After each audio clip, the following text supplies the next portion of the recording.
میں نے آج تک نہیں دیکھا کہ کسی مردے کو سفید رنگ کے علاوہ کسی اور رنگ کا کفن دیا گیا ہو، کالے رنگ کا، نیلے رنگ کا، پیلے رنگ کا۔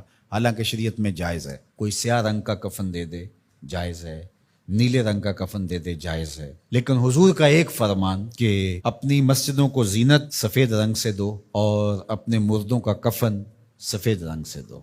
سفید رنگ سے کفن دینا مستحب ہے، لیکن اگر کوئی اور رنگ سے کفن دے دے تو وہ بھی جائز ہے۔ لیکن ہم نے وفات کے موقع پر کبھی اس مستحب کو بھی ترک نہیں کیا، یعنی غم کا موقع ہو تو ہم مستحب بھی ترک نہیں کرتے، اور شادی کا موقع ہو تو صرف ایک نکاح رہ گیا ہے جو سنت کے مطابق، باقی ہماری پوری شادی کی رسوم و رواج جو ہیں وہ ساری شریعت سے متصادم ہو گئی، الا ماشاء اللہ۔ باقی صرف نکاح رہ گیا، تو وہ بھی لوگ کہتے ہیں وہ پہلے جا کے مسجد میں کر آئیں تاکہ یہاں یہ تکلف بھی نہ ہو، اور وہاں پوری ہماری شادی کی تقریب جو ہے وہ ہماری مرضی کے مطابق۔ یہ خاندانی رسم ہے، یہ ہم نے میڈیا پہ دیکھی تھی، یہ سوشل میڈیا پہ دیکھی تھی، یہ ہمارے ایک دوست کی شادی پہ گئے تھے، یہ ہم نے وہاں دیکھا تھا، اور کتنی تہذیبوں کا مغلوبہ بنا کے ہم ایک تقریب کرتے ہیں اور اس میں ہماری خواہش ہوتی ہے۔ ہم شریعت سے نہیں پوچھتے کہ شریعت اس کے بارے میں کیا کہتی ہے۔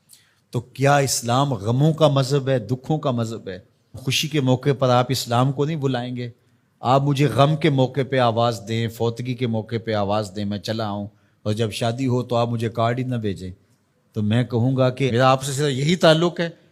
غم کا موقع ہو تو آپ شریعت کے مستحب کا بھی خیال رکھیں، اور شادی کا موقع ہو تو آپ شریعت کی پرواہ نہ کریں۔ تو یہ تو پھر آپ کی مرضی کا دین ہوا نا، جہاں چاہا اس کو پسند کر لیا، جہاں چاہا دین کو چھٹی دے دی۔ کاروبار میں، اپنے طرز زندگی میں، اپنی سیاست میں، اپنی پارلیمنٹ میں، اپنی کچہریوں میں، اپنی عدالت میں، اپنے میڈیا ہاؤسز میں کہیں دین نہیں ہے۔ دین کہاں رہ گیا؟ اللہ اکبر۔ اقبال نے جو شکوہ میں کہا کہ اگر مسجد میں صف آ رہا ہوتا ہے تو غریب، دین غریبوں کے پاس رہ گیا۔ دولت بڑھتی جاتی ہے تو دین بھی مرضی کا ہوتا جاتا ہے۔ مولوی صاحب کو پابند کرنے چاہتے ہیں لوگ کہ آپ اس طرح کا دین دے جس طرح ہم چاہتے ہیں، تو یہ تو اپنی خواہش اور آرزو اور تمنا کا نتیجہ ہوا۔ تو اللہ فرماتا ہے پھر یہ کیا ہوگا اگر تم ایسا کرو گے تو آخرت رہی، وہاں تو اشد عذاب تمہیں ہوگا ہی، دنیا میں بھی تمہارے لیے خزی رسوائی ہے۔ اور آج ہمارا مسئلہ کیا ہے؟ آج ہم نہ دنیا دار ہیں نہ دین دار ہیں۔